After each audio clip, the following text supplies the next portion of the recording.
Est-ce que commercialement, le vin français pourra résister à la force de frappe des autres pays où le vin est standardisé, où les rendements sont très forts, la production en hausse, l'utilisation des pesticides encore plus facile et les salaires plus bas? Si la France veut porter le fer sur le marché des vins peu chers, c'est-à-dire à moins de 5 euros, c'est perdu d'avance. C'est un peu comme pour le marché du travail, on trouvera toujours quelqu'un ailleurs qui fera votre job pour moins cher. Ou alors, pour le dumping fiscal, on trouvera toujours des pays qui vont moins vous taxer. Si la France veut concurrencer les autres pays avec du vin industriel ou sans âme, elle perdra des parts de marché.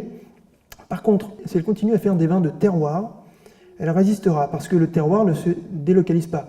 Il n'y a qu'une seule Romanée-Conti, il n'y a qu'un seul Pétrus, on les trouve nulle part ailleurs. Il faut donc faire des vins qui expriment le lieu, qui ont leur propre spécificité, des aspérités qui ne sont pas standardisées, mais c'est plus compliqué. Je vais encore parler de Gallo Wines. Son souci premier est de produire des vins qui plairont aux Américains, et comme ils vont beaucoup à l'export, aussi à l'international. Alors ils ont une approche complètement différente de la nôtre. Chez nous, en France, dans la plupart des cas, un vigneron va faire son vin, le vin qu'il aime, et si possible, le vin qui reflète son terroir. Après, il va essayer de nous convaincre, nous, d'aimer son vin.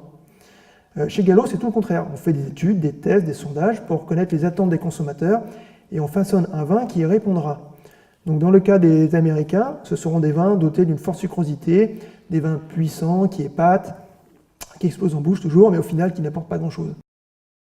Alors de France, ces vins peuvent paraître manquer de subtilité, mais pour des palais moins éduqués ou pour des jeunes qui n'ont jamais vraiment bu de vin, qui sont habitués aux boissons sucrées ou à la vodka, etc., c'est une bonne porte d'entrée. Hein.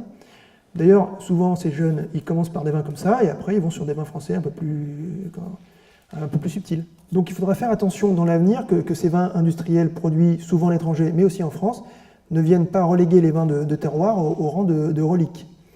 Donc je persiste, la France doit poursuivre sur la voie des vins reflétant le terroir, sans pour autant oublier d'expliquer ces produits et de les rendre accessibles au plus grand nombre.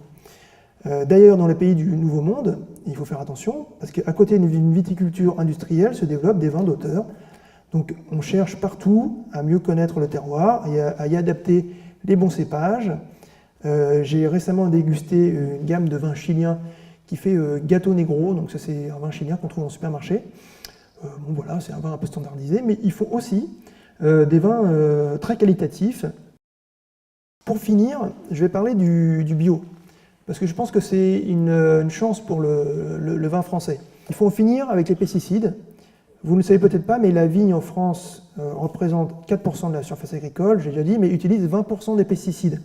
Alors je ne vais pas vous parler des conséquences sur l'environnement, sur la santé des travailleurs et la santé des gens qui habitent près des vignes. Mais rien que sur le plan commercial, continuer sur la voie des pesticides est suicidaire. Comment expliquer à un consommateur que le vin qu'on lui vend, comme un produit naturel, et traditionnel, a été rendu possible grâce à du glyphosate ou du Roundup? Comment expliquer à un consommateur qui va payer 10 ou 15 euros sa bouteille qu'on trouve des traces de pesticides dedans? On trouve des pesticides absolument dans tous les vins, même les vins bio, parce que souvent les parcelles en bio sont à côté de parcelles qui sont cultivées en conventionnel. A priori, c'est pas dangereux pour la santé. C'est-à-dire on trouve vraiment très peu de traces, mais on en trouve quand même. Par contre, les choses bougent. C'est-à-dire qu'aujourd'hui, entre 10 et 15% selon les sources, mais c'est plutôt autour de 15% du vignoble qui est passé en bio. Mais il reste du boulot, notamment en Champagne, en Bourgogne et en Bordeaux, qui sont nos régions les plus connues. Dans les grands crus du Bordelais, notamment, on a bien compris que le passage en bio était inéluctable et qu'à peu près tous les grands crus, maintenant, sont en train de faire des essais pour passer leur vignoble en bio. Et c'est vrai aussi qu'il va devenir difficile de proposer une bouteille de vin à 2000 € à un riche américain en lui expliquant qu'il a été fait avec des pesticides. Alors attention, le bio n'est pas non plus une recette miracle. Hein. Ça fait baisser la production, ça peut, les premières années, rendre les vignes plus vulnérables aux maladies, mais au final, ça donne un produit plus qualitatif. Les grands vins sont meilleurs quand ils sont bio.